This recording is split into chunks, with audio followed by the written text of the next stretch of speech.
তারপরে কি করলেন, তখন বর্মা বলছে তোমার হাতে মারবে না ইন্দ্র, তুমি যাও ওনার কাছে জাগাও, ওকে ভঙ্গ করো তপস্যাটা, সমাজটা ভঙ্গ করো।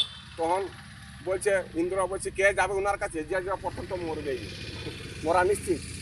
যে বলছে কামদেবকে পাঠাও, কামদেবকে পাঠালে, কামদেবকে পাঠাই করে আবার ভঙ্গ করলেন, তপস্যাটা ভঙ্গ করলে। তারপরে রতি যখন বলছে ওনার তো কিছু দোষ নাই, রামচন্দ্র তোমাকে বলেছিল, তুমি ওনার কথা শুনলে নাই, আমার পরিবার যাও, তাহলে তুমি এখন অনঙ্গ হিসাবে রইবে তোমার কামদেব, অনঙ্গ হিসাবে। তারপরে যখন যদু বংশে যখন কৃষ্ণ অবতার নিবেন, তার পুত্র রূপে তোমার স্বামী জন্ম নিবে। এই বলে উনি চলে গেল। এরা দেবতারা স্তুতি করতে লাগলেন ইনার কাছে। কর্পূর গৌরম अवतारं संसार सारं भुजगेन्द्रहारं सदा वसन्तं कैलाय बिन्दे भवानी सहितं नमामि, भवानी सहितं नमामि।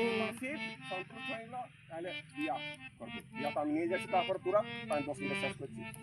দেখুন তখনকার বিহার দিন ছিল কি গোধূলি বেলা বলছি, মানে 5টা। আর বর্মার দিকে সবাই চিঠি লিখে দিল, তোমরা